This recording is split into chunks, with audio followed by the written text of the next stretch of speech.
የወታደሩ እውነተኛ ታሪክ ነው። እስከ መጨረሻው ተመልከቱ። ላይክ እና ሰብስክራይብ አድርጉ። ፊልሙ ሲጀምር ሉዊ የተባለ ልጅ እናያለን። ሉዊ የ12 ዓመት ልጅ ሲሆን በዚህ ለጋ ዕድሜው ይጠጣል።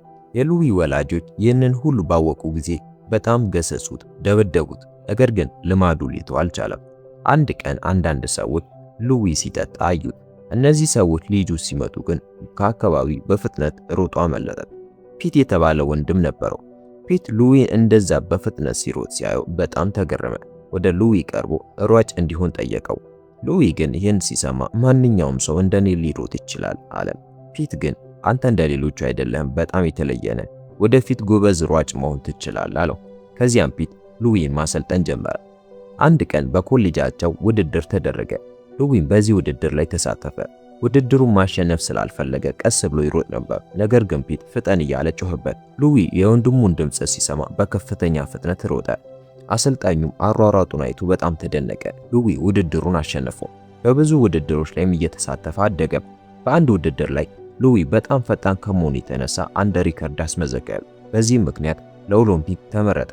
ወደ ኦሎምፒክ ሲሄድ ወንድሙ አብሮት እንዲሄድ ጠየቀው። ፒት ግን ይህን ኦሎምፒክ አታሸንፈውም፣ ታዲያ እዚያ ሄጄ ያንተን መሸነፍ ለምን አያለው በማለት ቀለደበት። አቅፎትም በፊት ምንም ያህል ትልቅ ችግር ቢኖርም ተስፋ አትቁረጥ አለው። ሉዊም የወንድሙን ምክር ሰምቶ ተነሳ። በላው ቤተሰቡ የኦሎምፒኩን ዜና በሬዲዮ ያዳምጥ ነበረ። ሉዊ ጥሩ ውጤት እንዳላመጣ ሲሰሙ እነዚህ ሰዎች በጣም አዘኑ። ነገር ግን የመጨረሻው ዙር ሲደርስ የወንድሙን ቃላት አስታወሰ። በዚህ ኦሎምፒክ አዲስ የዓለም ሪከርድ እስኪያስመዘግብ ድረስ በከፍተኛ ፍጥነት ሮጠ። የመጨረሻውን ዙር በ56 ሰከንድ ውስጥ አጠናቀቀ። ይህም በ1936 ኦሎምፒክ ላይ ተመዝግቧል። አሁን የሉዊ ግብ የ1940 ኦሎምፒክ ማሸነፍ ነበር። ነገር ግን በ1939 የሁለተኛው የዓለም ጦርነት በመጀመሩ ሕልሙ ሳይሳካ ቀረ። አሁን ዓመተ ምህረቱ 1943 ነው። እዚህ ላይ ሉዊ የአሜሪካን ጦር ሰራዊት ተቀላቅሎ እናያለን። እነዚህ ሰዎች በጠላቶቻቸው የጦር ሰፈር ላይ ቦምብ ይጥሉ ነበር። ተልኳቸውን ካጠናቀቁ በኋላ ወደ ጦር ሰፈራቸው እየተመለሱ ሳለ በመንገድ ላይ የጠላት አውሮፕላን ተኩስ ከፈተባቸው። በተኩሱ ምክንያት አንዳንድ የሉዊ ጓደኞች በመቁሰላቸው አውሮፕላኑን እንዲያሳርፍ ፓይለቱን ጠየቀው። አውሮፕላኑ ሲያርፍ አንዱ ጎማ ፈነዳ። ነገር ግን ፓይለቱ ተስፋ ሳይቆርጥ አውሮፕላኑን በሰላም አሳረፈው። ሉዊ ሲሮጥ ጓደኛው ደግሞ በመኪና ሲከተለው እናያለን። ልክ በዚህ ጊዜ አንዳንድ ጓደኞቹ ወደዚህ መጥተው አሁን ትዕዛዝ ደርሶናል፣ ባህር ውስጥ የተጠመዱ አንዳንድ ሰዎችን ለማዳን መሄድ አለብን አሉ። ከዚያ በኋላ ሉዊ አውሮፕላኑን ከጓደኞቹ ጋር ይዞ በባህር ላይ የተጠመዱትን ሰዎች ለመፈለግ ወጣ። አውሮፕላናቸው አስቀድሞ የተበላሸ ስለነበር የአውሮፕላኑ አንደኛ ሞተር መስራት አቆመ። ፓይለቱ አውሮፕላኑ ለመቆጣጠር ቢሞክርም ሳይሳካለት ቀርቶ አውሮፕላኑ ባህር ውስጥ ተከሰከሰ። በዚህ አደጋ ከሉዊና ከሁለት ጓደኞቹ በስተቀር ሁሉም ሰው ሞተ። እነዚያ ሰዎች ከአውሮፕላኑ ወጥተው በአየር ጀልባ ሕይወታቸውን አተረፉ። ከሉዊ ጋር የተረፉት ጓደኞቹ አንደኛው ሜት ሲባል ሌላኛው ደግሞ ፊል ይባላል። ሉዊ በጀልባዋ ላይ አንዳንድ ቸኮሌቶችና የውሃ ጠርሙዝ አገኘ።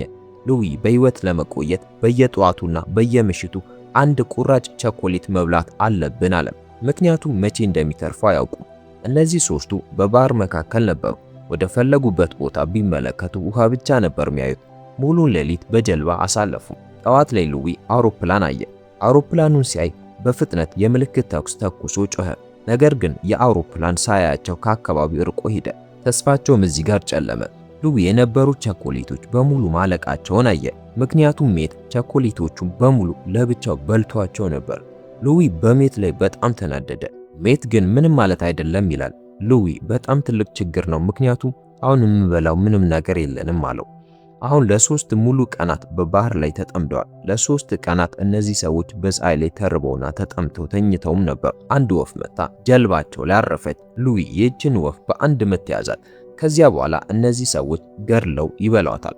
ይህ ምግብ ግን አልተስማማቸውም እና ማስታወክ ይጀምራሉ። ከጥቂት ጊዜ በኋላ አሁን አሳ ይዛሉ። ረሃባቸውንም ለማስታገስ በሉ። ይህ ምግብ ለነሱ ጥሩ አልነበረም። ነገር ግን ረሃባቸውን ለማስታገስ ማንኛውንም ነገር መብላት ነበረባቸው። የዛሬውን ቀን አሳለፉ። ነገር ግን በሌሊት በባህር ላይ ታላቅ ማዕበል ተነሳ።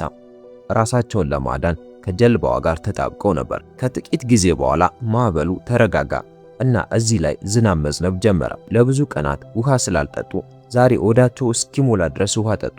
አሁን 27 ቀን ሆኗቸዋል። በድንገት አውሮፕላን አዩ። አውሮፕላኑን ሲያይ ሉዊ የምልክት ተኩሱን ተኮሰ። የአውሮፕላን ግን የአሜሪካ ሳይሆን የጃፓን ነበር። አውሮፕላኑ እነሱን ከማዳን ይልቅ ተኩስ ከፈተባቸው። እነዚህ ሰዎች ሕይወታቸውን ለማዳን ወደ ባህር ውስጥ ዘለሉ። በዚህ ምክንያት ጀልባቸው ተበሳሳች። አሁን አንድ ጀልባ ብቻ ቀራቸው። ቀናቶች ቀስ እያሉ ያልፉ ነበር። አሁን በባህር ላይ ከተጠመዱ 45 ቀናት ሆኗቸዋል። በምግብና በውሃ እጥረት ምክንያት ሜት እዚህ ጋር ይሞታል። ሁለቱም የሜትን አስክሬን ባህር ውስጥ ትተውት ሞታቸውን ተጠባበቁ። ብዙ ቀናት አለፈ። ሁለቱም በባህር ላይ ተርበውና ተጠምተው ነበር። አንድ ቀን ሁለቱም ተኝተው ሳለ አንድ መርከብ ወደ እነሱ መጣ። ይህ መርከብ ከጃፓን የመጣ ነበር። የጃፓን ወታደሮች ማርከው ወደ ጦር ሰፈራቸው አመጧቸው። የጦር ሰፈሩ መሪ ሉዊን ያውቀዋል፣ ምክንያቱም የሉዊ ፎቶ ያለበት እና የኦሎምፒክ ሜዳሊያ የያዘ የጋዜጣ ቁራጭ ነበረው። ይህ የሁለተኛው የዓለም ጦርነት ጊዜ ነበረ። በዚህ ምክንያት በአሜሪካና በጃፓን መካከል ጦርነት እየተካሄደ ነበር። ሉዊ ከአሜሪካ በመሆኑ የጃፓን ጠላት ነበር። የጃፓን ወታደሮች ፊልንና ሉዊን በጨለማ ክፍሎች ውስጥ ቆለፉባቸው። በማግስቱ ወደ ሌላ የጦር ሰፈር ይልኳቸዋል። በዚህ የጦር ሰፈር ውስጥ በመቶዎች የሚቆጠሩ የአሜሪካ ወታደሮች በባርነት ተይዘዋል። ዋናታቤ የተባለው የጦር ሰፈሩ ኃላፊ ወደዚህ መጣ። አሜሪካውያንን በጣም ይጠላቸዋል። ለሁሉም የአሜሪካ ወታደሮች አሜሪካ ጠላቴ ናት፣ ስለዚህ እኔም እንደ ጠላት ይይዛቸዋለሁ አላቸው። ሉዊ ዋናታቤን ብቻ ይመለከት ነበር። ሉዊ እሱን እያየው መሆኑን ሲያይ ወደሱ መጣ። ለሉዊ አይኖቼን እይ አለው። ሉዊ አይኖቹን ሲመለከት ሉዊን መምታት ይጀምራል። ዋናታቤ መቼም ቢሆን ወደ አይኖቼ እንዳትመለከት ካለበለዚያ ውጤቱ በጣም አስከፊ ይሆናል ይለዋል። ከዚህ በኋላ እነዚህ ሰዎች ሁሉ እንዲተኙ ተደረገ። ይህ ቦታ በጣም ቆሻሻ ከመሆኑ የተነሳ ለመኖር በጣም አስቸጋሪ ነበር። በነጋታ ዋናታቤ ለሁሉም ሰው ከናንተ መካከል የኦሎምፒክ ሯጭ ማን ነው ሲል ጠየቀ። ይህን የሰማ ሉዊ እጁን አወጣ። ከዚያም ከአንዱ ወታደር ጋር እንዲወዳደር ተደረገ። ሉዊ ግን በጣም ደክሞትና ዝሎ ስለነበር መሬት ላይ ይወድቃል። ዋናታቤ ወደ እሱ ቀርቦ አንተ ሯጭ አይደለህም፣ ኦሎምፒክን ለማሸነፍ ብቁም አይደለህም አለው። ሉዊ መሬት ላይ ወድቆ ሳለ በጣም ደበደበው። በእውነቱ ዋናታቤ ከነዚህ እስረኞች ሁሉ በጣም ሉዊን ይጠላው ነበር። በዚህ ቦታ ከእስር ቤቱ ለማምለጥ የሞከሩ አንዳንድ እስረኞች ነበሩ፣ ነገር ግን ተያዙ። ዋናታቤ ይህንን ሲያውቅ እነዚያን እስረኞች ጠርቶ እንደ እንስሳ ይደበድባቸዋል። አንድ ቀን በስራ ላይ ሳሉ ሉዊና ፊል ወደ ሰማይ ተመልክተው የአሜሪካ አውሮፕላን በማንኛውም ጊዜ ወደዚህ ሊመጣ ይችላል ይባባላሉ። ዋናታቤ ይህንን ሰማቸው። ከዚያም በእኩለ ሌሊት ቀስቅሶ በኃይል ይደበድባቸዋል። ከዚያም ቀን ላይ ሉዊን ጠርቶ አንተ ጠንካራ ወታደር መሆንን ሰምቻለሁ፣ ልክ እንደኔ ነህ፣ ሁለታችንም ጥሩ ጓደኛሞች መሆን እንችል ነበር። ነገር ግን ይህ ሊሆን አይችልም፣ ምክንያቱም አንተ አሜሪካዊ ነህ፣ እያንዳንዱ አሜሪካዊ ደግሞ ጠላቴ ነው አለው። የማንንም ሰው ቃል እንደማትሰማም ሰምቻለሁ፣ ዛሬ ግን የሰዎችን ቃል እንዴት እንደምትሰማ አሳይሃለሁ አለው። ከዚያም በሁሉም ሰው ፊት አቆመው። እስረኞች በሙሉ መጥተው እንዲመቱት አዘዘም። ነገር ግን አሜሪካውያኑ ይህንን ለማድረግ ፈቃደኛ አይደሉም። ልክ በዚህ ጊዜ ዋናታቤ የሉዊን ጓደኛ ፊልን ወደዚያ መጣው። ፊል በጣም ስለደበደቡት በጥሩ ሁኔታ ላይ አልነበረም። ዋናታቤ ለሁሉም እስረኞች ሉዊን ካልመታችሁት ፊልን እስኪሞት ድረስ እደበድባለሁ ይላል። ይህንን እያለ ፊልን መምታት ጀመረ። ይህንን ያየው ሉዊ እስረኞቹን ኑ ምቱኝ ይላቸዋል። ከዚህ በኋላ እስረኞቹ በሙሉ ሉዊ በቦክስ መምታት ይጀምራሉ። ከብዙ ሰዎች ድብደባ በኋላ ሉዊ በከፍተኛ ሁኔታ ቆሰለ። ነገር ግን የጓደኛውን የፊልን ሕይወት ማትረፍ ችሎ ነበር። ከጥቂት ቀናት በኋላ የቀዝቃዛ አየር ሁኔታ መጣ። በጦር ሰፈሩ ውስጥም በረዶ መውረድ ጀመረ። እስረኞቹ ትንሽ ለመሳቅና ሕመማቸውን ለመቀነስ ሲሉ አንድ ላይ በመሆን የኮሜዲ ትዕይንት አዘጋጁ። ዋናታቤ ወደ ሉዊ ቀርቦ ወደ ኦምሪ ተዘዋውሬያለሁ፣ ለዚህ ነው ወደዚያ የምሄደው አለው። ሉዊ ይህንን ሲሰማ ዋናታቤ ሊሄድ በመሆኑ በውስጡ በጣም ተደሰተ። ዋናታቤ ከሄደ በኋላ ከጥቂት ቀናት በኋላ በጦር ሰፈሩ ላይ ጥቃት ተሰነዘረ። በዚህም ምክንያት ብዙ እስረኞችና አንዳንድ የጃፓን ወታደሮች እዚህ ላይ ሞቱ። የነበሩበት የጦር ሰፈር በሙሉ ተሰባብሮ ስለነበር እዚያ ያሉት እስረኞች በሙሉ ወደ ኦሞሪ የጦር ሰፈር ተዘዋወሩ። እዚያ እንደደረሱ እስረኞቹ በሙሉ በሰልፍ እንዲቆሙ ተደረገ። ልክ በዚህ ጊዜ የጦር ሰፈሩ ኃላፊ መጣ። ኃላፊው ዋናታቤ ነበር። ሉዊ ዋናታቤ ሲያየው ተደናቀፈ። ነገር ግን ጓደኞቹ እንዳይወድቅ ይይዙታል። አሁን ይህንን የጦር ሰፈር እናያለን። ይህ የጦር ሰፈር ከቀደመው የጦር ሰፈር የባሰ በጣም መጥፎ ነበር። ቀደም ሲል እዚህ የነበሩት እስረኞች በሙሉ በጣም የቆሰሉና የደከሙ ነበሩ። ያም ሆኖ ግን የጃፓን ወታደሮች ስራ ያሰሯቸው ነበር። እዚህ የሚሰሩት ስራ በጣም አደገኛ ነበር። እስረኞቹ በዚያ ቅዝቃዜ ውስጥ ከመርከብ ላይ ከሰል ማውጣት ነበረባቸው። ሉዊ ስራውን እየሰራ ሳለ አንድ እስረኛ ከከፍታ ላይ ወድቆ ህይወቱ ሲያልፍ አየ። ይህንን ሲያዩ እዚያ የነበሩት እስረኞች በሙሉ ማልቀስ ጀመሩ። አንድ ቀን ሉዊ ስራውን እየሰራ ሳለ አንድ ወታደር ከጀርባው ይገፋዋል። በዚህ ምክንያት ሉዊ ወድቆ ቆሰለ። የጃፓን ወታደር በአሜሪካዊ እስረኛ ላይ ብዙ ግፍ ይፈጽም ነበር። ሉዊ ግን እዚህ ተስፋ ሳይቆርጥ ተነስቶ ስራውን እንደገና መስራት ይጀምራል። እዚህ ያሉ እስረኞች በሙሉ ያለ ምግብና ያለ ውሃ ቀኑን ሙሉ ይሰሩ ነበር። አንድ ወታደር ይህ እስረኛ እየሰራ አይደለም አለ። ይህንን የሰማው ዋናታቤ ሉዊን በፊቱ የተቀመጠውን እንጨት እንዲያነሳ ያዘዋል። ይህ እንጨት በጣም ከባድ ነበር። ሉዊ ደግሞ በጣም ደክሞት ነበር። ሆኖም ግን ይህንን እንጨት ለማንሳት ያለውን ኃይል ሁሉ ተጠቀመ። ዋናታቤ ይህን እንጨት ወደ ላይ ከፍ አድርገ ያዝ ይለዋል። ሉዊ ወደ ላይ ከፍ ያደርገዋል። ዋናታቤ ለአንዱ ወታደር ያንን እንጨት ወደ ታች ካወረደው ተኩስበት አለው። ከጥቂት ጊዜ በኋላ ሉዊ እንጨቱን ዝቅ ማድረግ ይጀምራል። ይህንን ሲያዩ በጦር ሰፈሩ ውስጥ የሚሰሩት እስረኞች በሙሉ ጸጥ አሉ። ሁሉም ወደ ሉዊ ይመለከታሉ።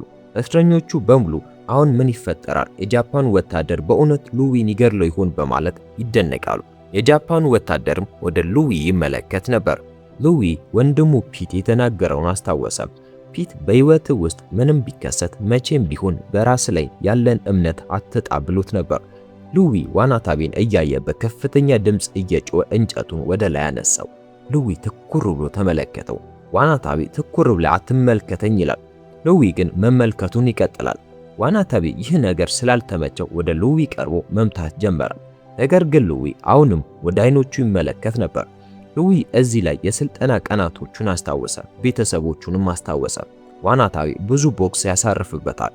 ሉዊ ግን አሁንም እመሙ አይሰማውም። ዋናታቤ ሉዊን በመምታት ደክሞት እዚያው ተደገፈ። ሉዊ ግን ተነስቶ እንኳን ወደ መተኛው ለመሄድ አቅም ስላልነበረው ሌሊቱን እዚያው ተኝቶ አደረ።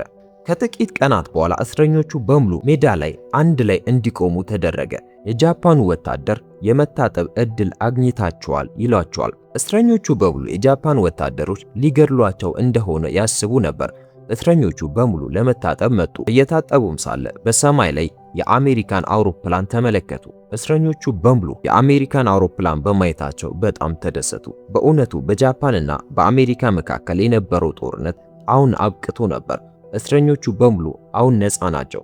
በሰማይ ላይ የሚበሩት አውሮፕላኖች ምግብና ልብስ የያዙ ነገሮችን ወደ ታች መጣል ጀመሩ። ሉዊ ግን አሁንም ዋናታቤ ለምን የዚህን ያክል እንደጠላው እያሰበ ነበር። ሉዊ ዋናታቤን ለማግኘት ወደ ቢሮ መጣ። ነገር ግን እሱ ጥሎ ስለሄደ እዚህ አልነበረም። በጽናቱ ያልተሰበረው ሉዊ በመጨረሻም በአሜሪካ ወደሚገኘው ቤቱ ተመለሰ። እዚህ መጀመሪያ የአገሩ መሬት ሳመ። ሉዊ ከመላው ቤተሰቡ ጋርም ተገናኘ። በዚህም ፊልሙ እዚያ ጋር ያበቃል። ታሪኩን ከወደዳችሁት ላይክ አድርጉ፣ ሰብስክራይብ በማድረግ በአዲስ ፊልም እንገናኝ።